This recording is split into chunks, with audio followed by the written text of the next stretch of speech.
Mega digital news, న్యాయం కోసం ప్రతి అక్షరం, న్యాయం కోసం ప్రతి అడుగు.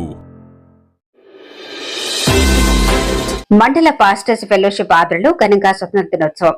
కుకునూరు మండల పాస్టర్స్ ఫెలోషిప్ కమిటీ సేవకులు సెక్రటరీ వసంత కుమార్ ఆధ్వర్యంలో కుకునూరు మండల కేంద్రంలో క్రైస్ట్ లూథరన్ చర్చ్ ప్రాంగణంలో సేవకులు, సేవకురాండ్లు, సంఘ విశ్వాసులు 79వ స్వాతంత్ర దినోత్సవాన్ని ఘనంగా నిర్వహించారు.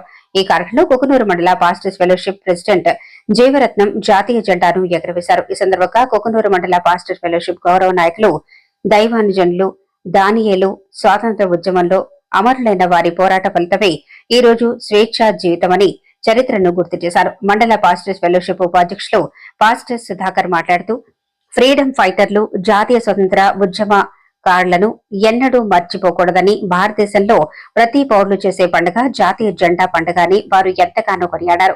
మండల ఫెలోషిప్ గౌరవ పెద్దలు జాన్ విల్సన్ మాట్లాడుతూ, క్రైస్తవ సేవకులు, విశ్వాసులు, క్రైస్తవేతరులు యావత్ భారతదేశంలో ఉన్న ప్రతి ఒక్కరు కూడా జాతీయ పండుగ జరుపుకోవాలని వారన్నారు. తదనంతరం సేవకులందరూ వరుస క్రమంగా బయలుదేరి జాతీయ సేవకులకు జేజేలు పలుకుతూ కుకునూరు రింగ్ రోడ్డు మీదుగా ర్యాలీ నిర్వహించారు. ఈ కార్యక్రమంలో కుకునూరు మండల పాస్టర్స్ ఫెలోషిప్ దైవజనులు, joint secretary pastor Raj Kumar, convener pastor Isaac, గౌరవ అధ్యక్షులు pastor John Victor, pastor Prabhu Kiran, pastor Anand, pastor Joseph, pastor Luka, దైవజనురాలు Ruth, Glory, Victoria, Sravanthi, Israni తదితరులు పాల్గొన్నారు.